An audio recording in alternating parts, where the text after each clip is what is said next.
nkumenye inshuro zingahe hashe kubutananze ndakuzi huma sita era ndiki cyane uri era nyine tu aha okay rero nari ngiye mu kazi sinzi imba mu mwanya wangiye ngiye kandi wari ugiye mu kazi ya nta n'umuntu mfite nsiga hano rero urumva ko nabibaye ngombwa ubwo amafone yanjye ndeba aho bigeze nyine mubaramamagariraho mwaka sabaye nari tujyane mwerekeze nta kibazo cyanaga ni ngombwa kumerekeza tu aho ngenda hazi tugende najye nite nigendana nagwerekeza nakubwiye ngo aho ngenda hazi si ngombwa kumerekeza rwose aho giye wamuganura hazi ndumva twanagenda ahubwo ko ndabona amasaha ararangaye haguruka muherekeze utahe murenze irembo cyangwa nakubyihorere kutaza ngo tugende Chris yabaye ikiko ako Chris kihaguruka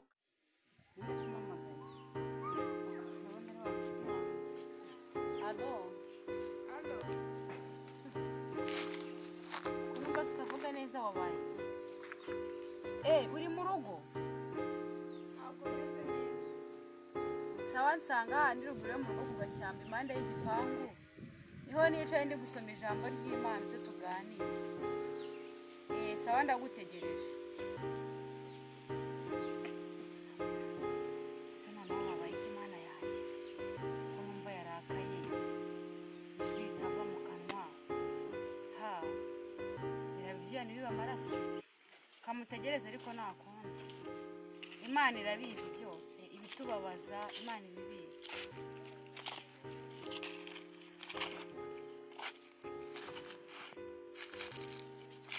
cyangwa wawe yo wiriwe neza nari nagukumbuye ese ko wacitse intege ntabwo meze neza wabaye ikise kuri kurira cyane shayishire tuganire ariko ndabona bikomeye pe cyane tuganire umbwire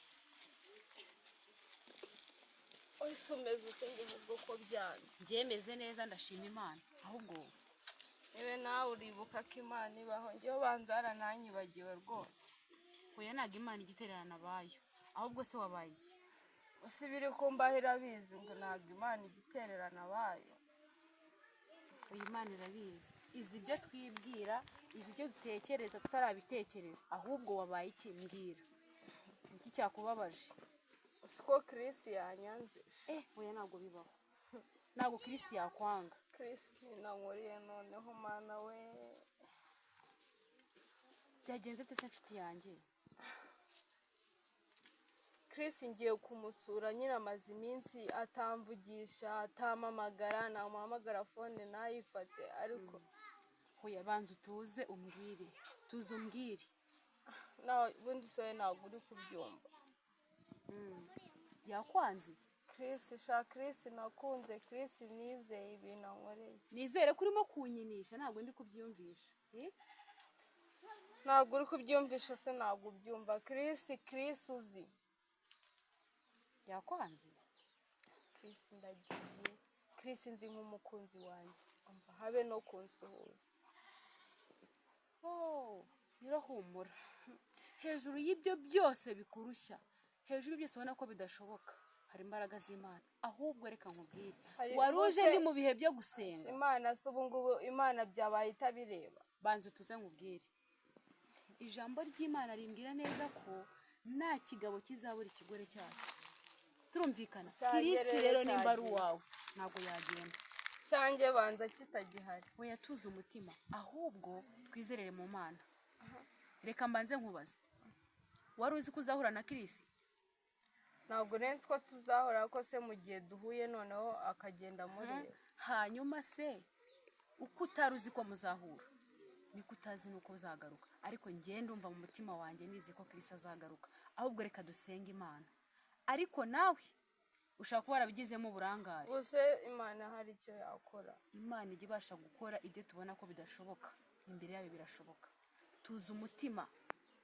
ngewe nizera mu ijambo ry'Imana. Nimba ijambo ry'Imana ritubwiye ko nta kigabo kizabura ikigore cyacyo, Kirisi wawe arahari.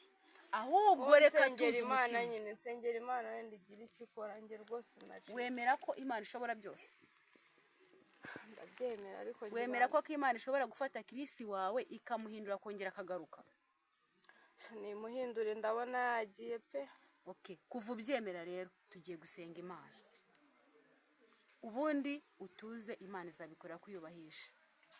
Nimba ufite kwizera, kuko na Yesu yajyaga gukiza abarwayi yaramubazaga ngo ufite kwizera, nawe nimba ufite kwizera mbwira dusenge Imana.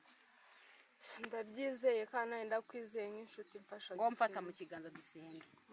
Imana nziza, Imana ikomeye, Imana igira ikirema ikagikomeza. Aya masaha nkwerese mushuti wanjye mwama afite ibibazo bikomeye cyane. Inshuti ye yamutengushye ariko wowe ni wowe ujya ubasha kubana natwe mu makuba no mu byago. Ndamukweretse, komeza ubane nawe mwama bakomereza urukundo rwabo, kuko ijambo ryavuga ngo urukundo rutwikira ibyaha byinshi. Nabo bakomereze mu rukundo rwo kuri Imana ishobora byose. Mu izina rya Yesu Kristo, amen. Na Kristo wawe aragarutse. Ngiye ndimo kubona Kristo wawe aragarutse.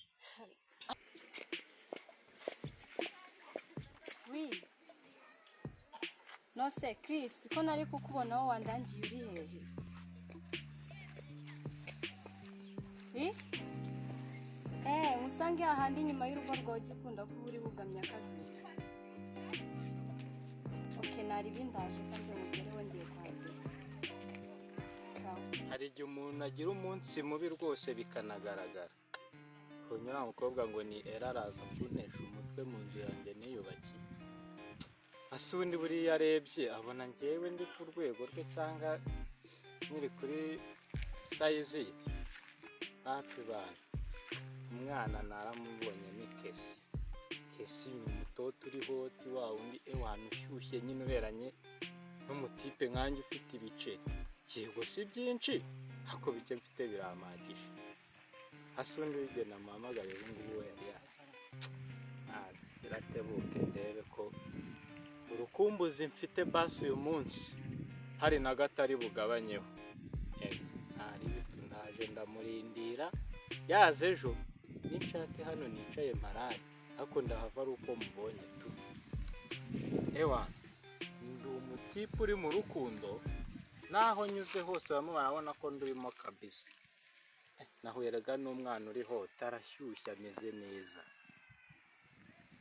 Karamesheri ngo murahageze shanyine kanze nkurebe tu nicari handi nyuma y'inzu. Sawa ndaje. Tuzajya tugenda duhuza gake gake duhura. None se mwisabira kandi Nta kibazo. Ngiye nyine nshaka ko tuzakundana birenze na wundi muntu uzatwitambikamo. Handi nyine umuntu agira ikintu akenera kiro. Sagende yampaye. Ntabwo bizoroha. Biraje bite? Shanebo bazihe bose ra.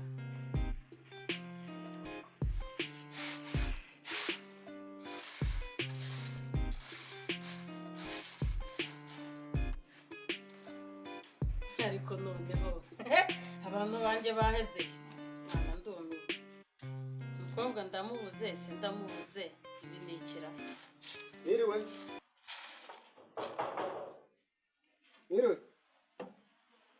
Mwiriwe.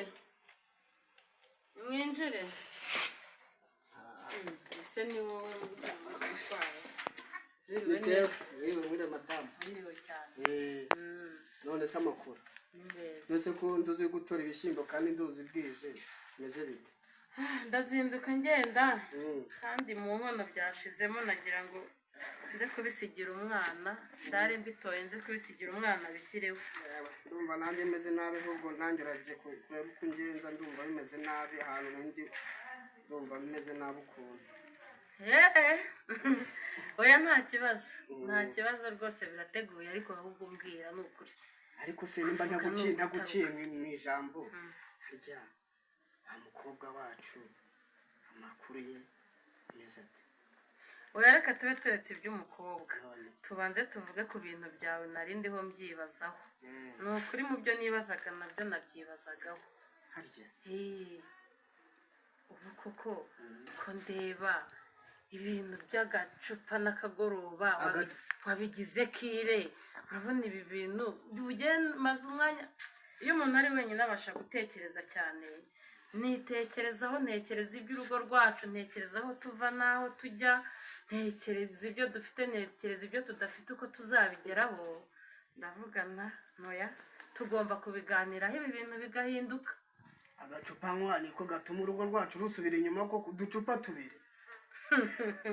None se mugabo wa uducupa tubiri dutanga bangahe? Batuguhera ubuntu se? ndatwishyura ubu siniko gatuma urugo rwacu rusenya. Ugize neza cyane. Hanyuma se iyo ukuyemo ugasohora ugatanga uba winjije ushubijemo? Iyo ukuyemo uyu munsi ku wa mbere ugakuramo ku wa kabiri ugakuramo ku wa gatatu ko mbona utagisiba mugabo mwiza ari byo byanteye no kubyibaza. Ndibutse n'undi naguriye amacupa abiri kuko ndabyibutse. Ariko reka mubwire mugore mwiza ubu sinjye kukubeshya, maze kumva yuko kunywa cyane bisenya, niyo wanywa gake birasenya, n'inzoga nta kintu zimaze. Oya ni ukuri mugabo wa ariko koko wareka kunywa kariya gacupa hari ikintu twageraho, ariko uzi ko ari byo. Oya mugabo wagira ugabanya rwose pe, nanjye nari ndimo mbitekerezaho mbona ibintu nta hantu bizatugeze, mbona tugiye gusabira mu mudugudu. Kwakayoga se karyoha. Turiya dufaranga twa buri mugoroba utuzanye nkadushyira mu itsinda, buri munsi uko dutanga mu kabari igihe nkadutanga mu itsinda, hari aho byatugeza. Ariko uzi ko ari byo, hari aho byadukura n'aho byatujyana ni ukuri. ariko ko nanjye kwisubiraho koko. Urakoze mugabo mwiza. Ibyo umukobwa wambazaga yewe nabyo nabyibazagaho. Umukobwa wacu nawe nsigaye muri iyi minsi mbona ntazi ibye pe, amajoro ya buri munsi nawe yayadukanye, ararya nabi, yararakaye, ntiyishimye, kandi mba mbona ntako tutagize. Yarananutse ntabwo akirya. Nuko uza kumubaza nyine ubwo nta kundi nanjye nuko sinzi mbibona. ikibazo afite umukobwa wanjye rwose. Oya abandi bakaba bagenzi be ubona bameze neza bishimye, nuko umuganiriza tukamubaza. Nanjye mbona umuntu adatangiriye hafi ntazi aho byaba bigana. mama muri hehe? Gusa ko numva avuga nkaho ubu ni byawe. Papa kuvugana Oya abandi bakobwa bataharya nabwo isaha sanga. se ntabwo hakiri kare. Oya subira havuye, subirayo. Subiragiye ubu ni sanga. Se nta n'ubwo ushaka kunyumva. Nkumva se ubu ni sanga twavuganye saa 12 niyo saa naguhaye. None rero saa 2. Gatorera ihangane tubanze tumwumve, wenda yaba afite impamvu ifatika. Ni wowe mworora. Oya nukuri ariko urabizi ko nanjye sinahoze nkubwira ko aya majoro ntayishimiye, ariko reka tubanze twumve ibye, twumve ikibimutera, wenda yaba afite impamvu ifatika. Oya iwanjye mu rugo nta bindi shaka. Ngaho wicara mugabo, wicara. Gatorera ngaho igira hino tubwire. Wicara hano. Wicara.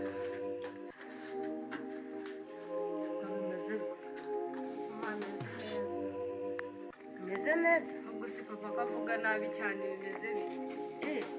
Urumva nta mpamvu afite yo kuvuga nabi? Ese mama Ubu ni sangahe? Ubu ni nka saa 12:02 mike. Yego ko mwana. Mwana w'umusinga ndagendesheje. Amaso yawe arimo arakwereka saa 12. Se ntabwo hakiri kare. Saa 2 zihindutse saa 12. Reka ngende musigare mubiganiraho icyo kintu mu gikosore, urumva? Ndaje nitege kurenya nanga ko yari. None se mwana reka mbashyize hasi umbwire kuri babarira umbwire ko uwo muceri wo twagutoje ariko twakureze, none utangiye gufata saa 2 ukazigira saa 12. Ubu se soko yakwemereye ko basi saa 12 yazemera, ukaba urabona arimo kuvugishwa na saa 12 cyangwa ni saa 2? Ahubwo mbwira nukuri narangayeho gakiri ko nta bintu bibi narindimo. Erega ikibazo cyawe ntabwo bibaye rimwe. Se bimaze iminsi. Urabyibuka ko bimaze iminsi? Maze iminsi atari nameze neza nanjye. Utameze neza? Ngaho rero mbwira mwana wanjye ikibazo ni ikihe? Nicyo nashakaga kumenya n'ubundi. Oya hari undi nyoko ufite se? Ubwira? aho ndifite mbwira. Teza amatwi. Biraho nyine mba nagiye no gusura inshuti zanjye. Ibijya gushya birashyuha, ntumbeshye ndi mukuru. Nubone nkwitegereza ngo ugire ngo ntacyo ndimo gusoma. Inshuti zawe ese hari icyo ubona? inshuti se mutagirana inama ngo zikwibutse ko bwije ubwo n'inshuti nyabaki cyangwa ugeze muri cyagesha ndakujije karabaye ugeze muri cya gihe cyo guhura n'abasore ukarangara ntiwibuke ko urimo gutaha ndabeshya ese ubundi ubu nta gasore karimo kukwiruka ahora ntako ko wiyumviriye mbere yo kunsubiza niko hera singushira amakenga ariko ndabizi ko n'ubundi ubwo ari byo bikwibagirije utabimbwira no gukosora umenye neza ko na so twahitaho tubishwanira kandi rega mwana wanjye ujye umenya yuko ubugoryi bw'umwana buza kuri nyina uzi ko ari wowe mbwira ngo nijye ukoshya ubu ugiye kugenda ninjye ukubwira ngo uze saa mbiri ndabizi amakosa yanjye kugeraho akumva barangiye gerageza rero gerageza kandi ndi mukuru ntukabone mba nabitwaye gakeya nakwihoreye ngo ugire ngo ndishimye ni ukugira ngo ndebe koko niba ndera umwana ukuruza ubwenge cyangwa ndera ikigoryi kidatekereza nawe ujya ugera ushyire mu gaciro ndabibona nanjye nciye bugufi mbabara ntabwo bizongera ariko hari udukuru umaze iminsi numva kandi nutegereza ko no kwibariza bizaba bibi aha reka nicecekere nitorere udushyimbo twanjye do ntabwo nari nzi isaha izira ndagira ngo ndare mbitoye kubera ko nabonye bibamo injonjori nyinshi turare tubitunganyije uzinduke ubishyiraho dore bishya bitinze kugira ngo mutazabwirirwa cyangwa mukajya hakeye yewe ejo simari ndabyuka ngenda hari ahantu nzajya ushobora ahantu uzajya ejo n'ibizirwa mu rugo dore umaze no kugira uragana ku myaka y'ubukure ugomba kumenya uko witwara ntabwo abo bantu bakwe banjye bazagukura mu muhanda wa saa mbiri z'ijoro ngomba gushaka ko uzansebya mwana wanjye urabizi uyu mudugudu dufite amateka tugira uko tugenda nubwo tutateye imbere rimwe na rimwe tubizira ariko nabyo tuzabigeraho ariko urabizi mu mico no mu myifatire ko ntacyo batunenga utazansebya rero mwana wanjye ukuze utazansebya ntabwo ari bwo burere tuguha ntabwo nagutenguhana amakuru ndi kumva nutayambwira ese mama aya makuru ntazayibariza nayahe nkayamenya nkayakwibariza ni meza cyangwa ni mabi ntabwo ari mabi niyo mpamvu nazi n'impamvu utayambwira ariko ubwo uzayisobanurira ayifite ahari wenda n'iby'umudugudu sinamenya abona ari iby'inaha amakuru meza gusa ujye witwara neza njya mbyumva abasore batangiye kukubenguka bigenda neza rero wiyambarika witware neza rwose mwana wanjye utazambera ikigoryi kagenda nijoro ntabwo ari byo nifuje ugomba kuzanegesha urugori nkishima ugomba kuzaguhesha ishema nk'ababyeyi kandi ujye usenga urabizi yuko ibintu bitavuye mu mana nta mugisha bitanga mama nanjye ubwo ujye unansengera ubu nanyigishe gusenga ariko nanjye koko kugusengera se mwana wanjye no gusengera nasengera nde ko ari byo nkora gusa reka mbashaka kuzavamo umuntu ukomeye ukagira urugo rwiza ukagira ubuzima bwiza kandi bufite imana ntabwo nshaka kuzambana umeze neza meze neza cyane rwose urumva nta kibazo ufite nta kibazo muri iyi minsi meze neza neza iyi telefone urimo buri mwanya ukanagura ugira ute uburebamo ibiki mba nibereye nyine ku mbuga nkoranyambaga ndimo ndirebera ibyamamare n'abahanzi imbuga yego imbuga yo kwanikaho amasaka cyangwa ibishyimbo ni urubuga nyine rutaho ibyamamare n'abahanzi nyine basohora ibihangano byabo yego ya ntago nkatwe abakecuru tuba tubisobanukiwe ntabwo wapfa kubimenya ariko rero mwana wanjye ndabona inkundo ziri hanze ahazashajije abakobwa cyangwa nawe uba uri mu rukundo oya pe ntabwo ibyo bintu nabikora mama kuki se utabikora we nturi umukobwa oya nyine gusa ntabikora ariko ntabwo ndabikora rero nagira ngo nkubwire mwana wanjye kwirinda biruta kwivuza ugende gake niba unabikora niba utarabigiyemo cyangwa utaranabijyamo ariko ujye ugabanya umuvuduko kuko ndabona hanze bimeze nabi bimeze nabi ndumva abakecuru mu nkundo binjira mu nkundo z'abana babo byayagaye byakubisa byagiye aha rero ujye ubanza utuze ubwire umutima wawe utuze kandi nawe uturishe ubwonko bwawe dore ndabona telefoni yaragutwaye kandi ndabizi telefoni abakobwa bubu n'abahungu nta bindi baba barimo ni ibintu by'inkundo. oya njye ntabwo ari byo mba ndimo pe. Nibyo oya pe. mwese niba atari byo kuki ngewe ibyo bintu by'imbuga ngewe mba nanjye ubona tubana hano ndi nyoko kuki utaza ngo ubinyereke nanjye tubirebane. ahubwo nuko mba mbona nyine uri mu tuntu tw'uturimo ariko nyine ubwo nawe ngiye kuzajya mbikwereka nta kibazo. rero nagira ngo nkubwire mwana wanjye nkwihanangirize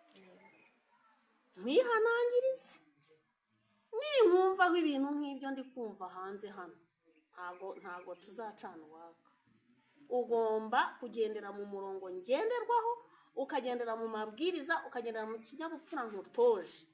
ibintu byaho ugira gutyo uvangavanga ibintu ntago ngiye mbishaka. ubwo mbaye mbikubwiye hakiri kare ntabyo nkuziho nta n'ibyo ndumva ariko mbaye mbikubwiye hakiri kare. oya mama humura ntabwo nzabikora pe. ubwo turabisezeranye cyane rwose. niba unyemereye urakoze. yego nawe kandi urakoze mama. rero hari umuntu ngiye kureba ugume ku rugo neza. nta kibazo nta hantu ndi bujye. kandi iyo telefone kuyirangariramo ukareka gukora ibyo ngusigiye nkasanga n'ubundi uko nagusize ariko bimeze ntabwo mbishaka. wapi mama ngiye kuyibika rwose ndongera kuyijyamo nimugoroba. sawa rero si mama yumva biriya bintu byabaho nkafata telefone nkajya ku mbuga ndeba abandi nakurikiranye ibyanjye shaho biriya ni iby'abayivugisha nyine abameri nabo baba bafite izabo ntabwo baba bazi ibyo umuntu aba arimo. reka njye mu mirimo none haje agasanga nyine muri